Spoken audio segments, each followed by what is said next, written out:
Thank you for joining us this afternoon. Up now we have intellectual property protections available for toy products. The session is being presented by Joshua Harrison.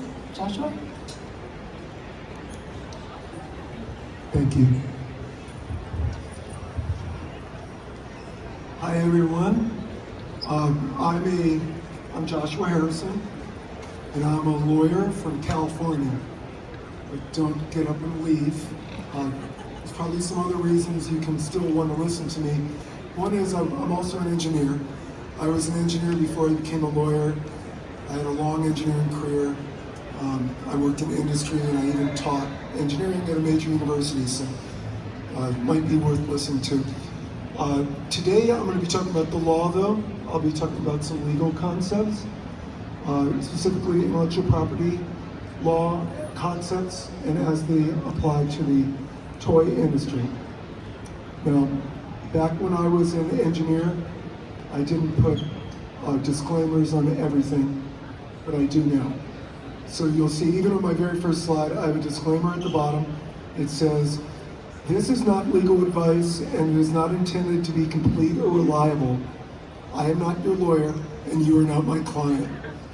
So I wrote that because we're really just going to be talking about general legal concepts, and I don't want, it's like a price of admission is you guys all have to promise that you're not going to sue me 5 years from now or 3 years from now and say, "I would have made millions of dollars if you would describe this differently on that one day." So is that fair? Okay. I'm going to advance this slide.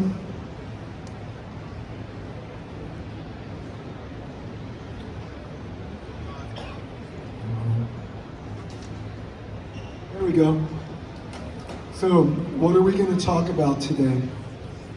We're going to start off by talking about how the toy industry is different from other industries from the viewpoint of intellectual property.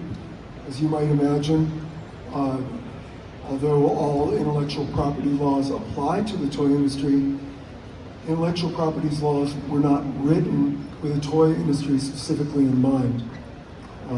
Some patent law concepts were written seemingly with the pharmaceutical company particularly in mind, but I guess the toy industry doesn't have that kind of lobbying money. So there's some rough edges where the laws don't fit quite as well to the toy industry, and we'll talk about those. And then we'll get into the types of intellectual property law that apply to the toy industry, and we'll talk about those, but then thereafter, because I'm a patent attorney, we're going to start focusing in on patent law, and we'll talk about what types of product features are patentable, who should be listed as a co-inventor on a patent, why prior art searching is very, very important, and what rights patents confer and to whom. So, what's different about the toy industry?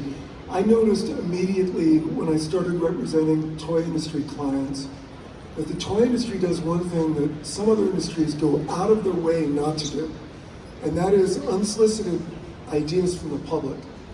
So I used to be in-house with a disk drive manufacturer, Western Digital, and we made sure no one could tell us their ideas, because the chance that a person on the street would have an idea that would actually improve a disk drive is very low.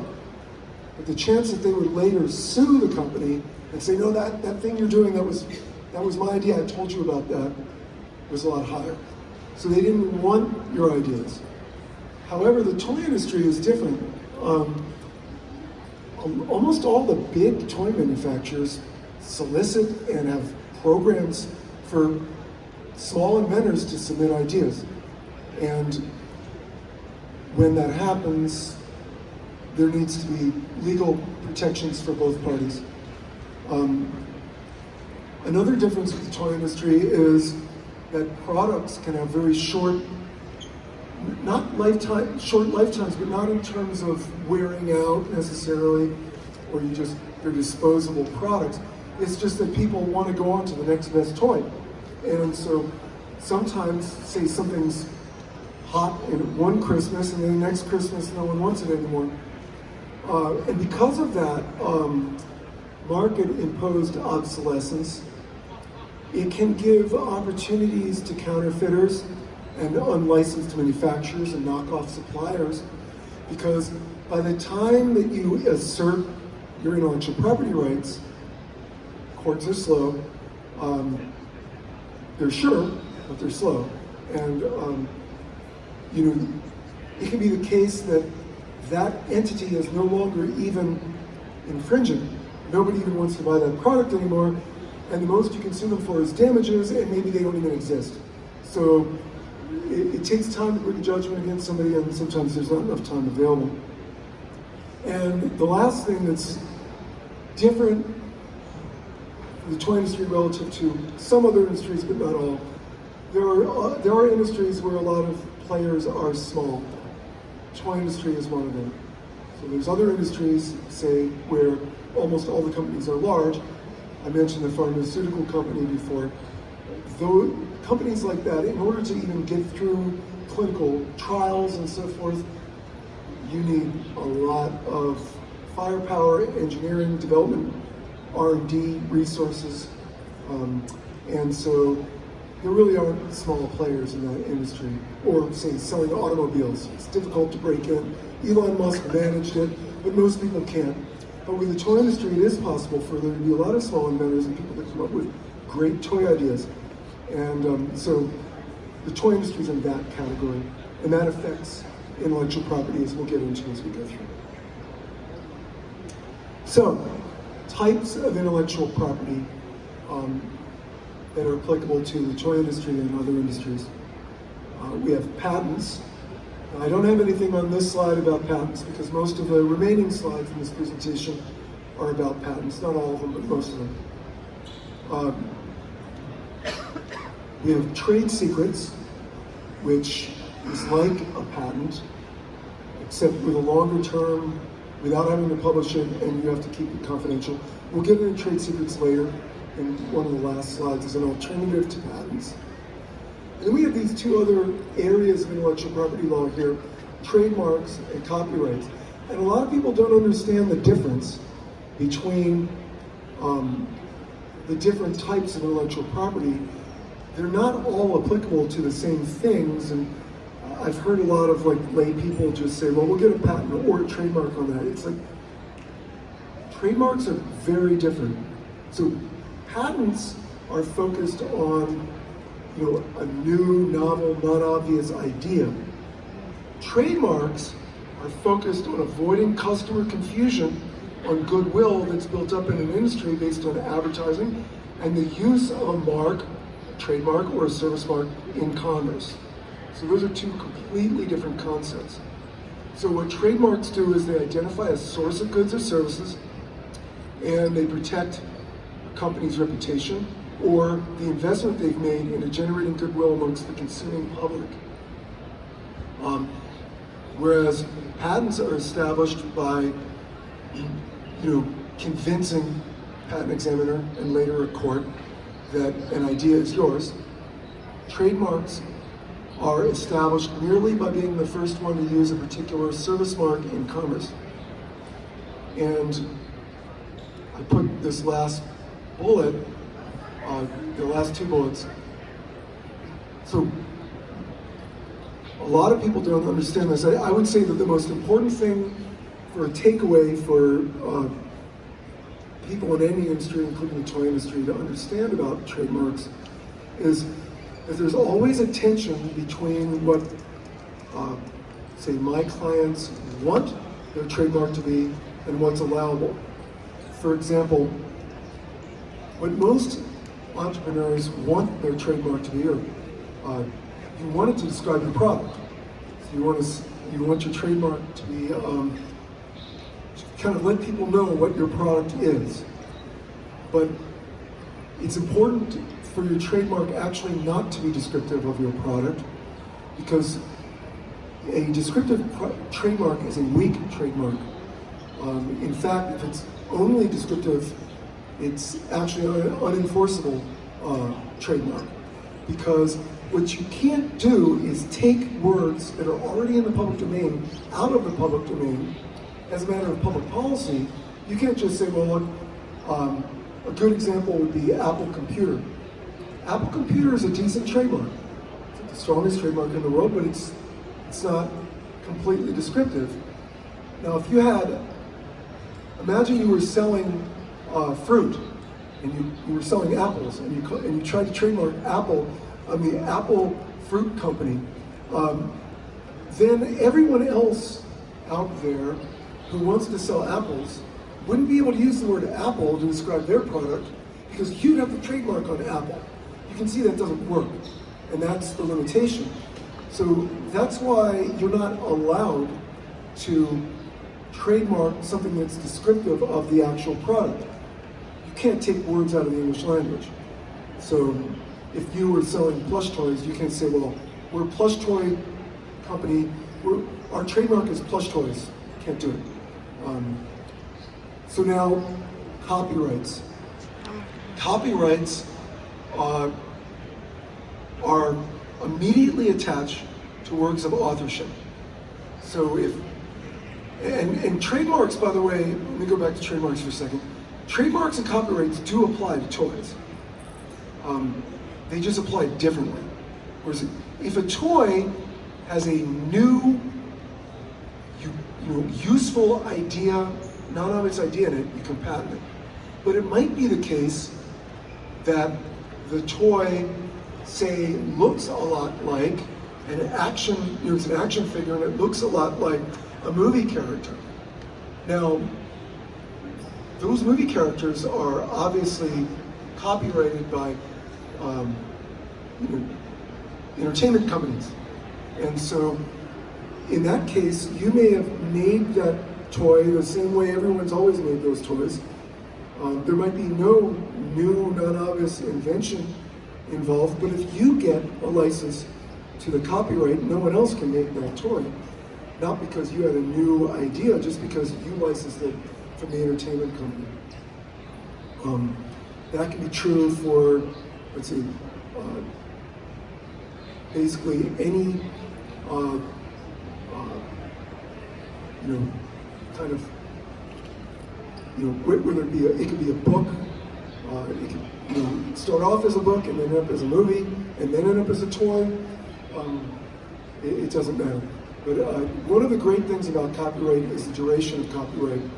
I was mentioning that patent laws seem to have been influenced very heavily by pharmaceutical lobbying. Copyright was very influenced by Disney lobbyists. So the length of a copyright now is 70 years plus the author's life. It's a really, really long term. Patents only last 20 years from the date of filing. So I would like to have, as a patent attorney, I would like to have gotten the kind of treatment that Disney got. But now, at the bottom line is, if you can get a product protected by copyright, it'll be protected for a long, long, long, long time. So now, after the presentation, if you have any questions about copyright or trademark, I'll be right over there on the Ask a Pro desk. But I'm going to start moving the presentation now to focus more on patent law, which is most of my practice. So you might imagine I'm an engineer, so my highest and best use is patent law, usually. So what is a patent? There's a thing called the patent bargain. The patent bargain is if you disclose your new idea to the public, so you don't have to, but in return for doing so, if you do it, the U.S. government or any other government, it's very territorial. U.S. patents are only enforceable in the United States, and Australian patents only in Australia, and British patents only in England. But in our case, the U.S. government will give you a limited term monopoly in exchange for your willingness to disclose your new idea to the public. You'll be allowed to have exclusive rights to that idea for 20 years, and then The whole public can use your idea from thereafter. So that's the bargain. It's in order to incentivize people to disclose their new ideas to everyone else. Those patent applications aren't immediately disclosed. So usually, if you want to keep your invention secret, you can still apply for the patent. You still will ultimately have to disclose your idea to the public, but you will have a year and a half of confidentiality.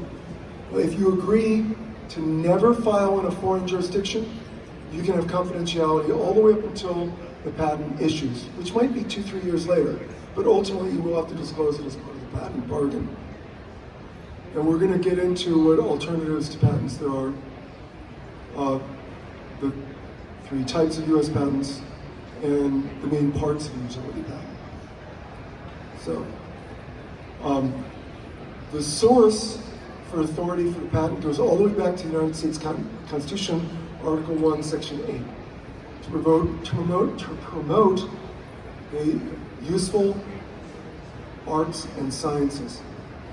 And we talked about what the incentive is. The incentive is you get this limited term, some people say a limited term monopoly, but it's not really a right to monopoly at all. See, your patent rights might only cover one little aspect of a product. And it might even be small evolutionary improvement. That doesn't really mean you're going to have a monopoly. People are going to be able to compete against you. But what you'll have is you'll have an exclusive right, you'll have the right to exclude others from using that one little, possibly little, feature that you patented. And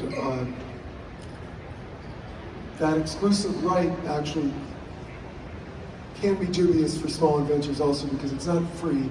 It's not self-enforcing. You have to assert the patent in court, and that's expensive. A lot of people don't understand it, but your own patent doesn't give you a right to make what you patented. So if you say, let's say you made a really great invention. Say you invented the bicycle. You were the first person to ever come up with the idea to invent the bicycle. That would be an amazing invention. God was a genius, whoever did do it. Right? So let's say your patent claim is really strong, it's really broad. It just says anything with 2 wheels, pedals, and a handlebar and a seat, that's mine. You're not allowed to make it. And your patent gets issued. You're going to make a lot of money. But you can't make a bicycle. Because some other guy has the patent on the wheel. And your bicycle needs a wheel. So because your bicycle uses the wheel, you have to license the rights to the wheel. Is that correct? Oh my gosh, I better go much faster. So anyway, you'd have to license the wheel in order to sell your bicycle. I think I need to go a lot faster. Most of the patents involved in the toy industry are going to be utility patents. There's design patents and plant patents as well. The types of inventions that are patentable are going to be subject to a number of limitations. They have to be new, which means novel, and non-obvious, which means based on, your idea would not have been obvious to somebody who's already skilled in the art that's whatever aspect that you're inventing is. We can talk about what's in a utility patent. You've probably seen them. The main thing to understand is that the claims define the right, the exclusive right, and the written description of the drawings are there to support the claims. There are limitations on what's enforceable when you don't have enough support in the claims. This is a big one, and I'll cover it quickly. It's not like a scientific paper. Only people who were involved in the original conception or the original idea should be listed on a patent, not everyone who contributed. If they contributed under the direction of the inventor, but their contribution was just routine work, then they're not an inventor and they shouldn't be on there. It's important to when you write a claim, You need to know what's been done out there. So you do a prior art search. You can only claim the difference between your invention and what other people have published or sold before. I talked about the exclusive right and the fact that it doesn't give you a right to use. I talked about the fact that patents are territorially limited.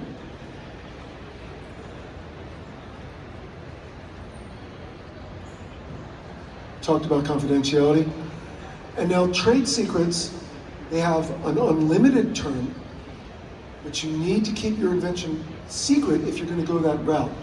So for example, if you have an invention that you don't want to disclose to the public, per the patent bargain that I talked about, you can keep it secret and still profit from it. But, and you can do that forever. But if it's reverse engineerable, then you should file the patent. Because once you sell the product, if it can be reverse engineered, your secret is out. But if you think that it's a manufacturing idea and you can keep it secret forever, the trade secret's the way to go and it lasts forever. And if you have any questions, I'll be at the pro desk after this presentation. I had to kind of rush through the back half of it because I lost track of time. Thank you very much.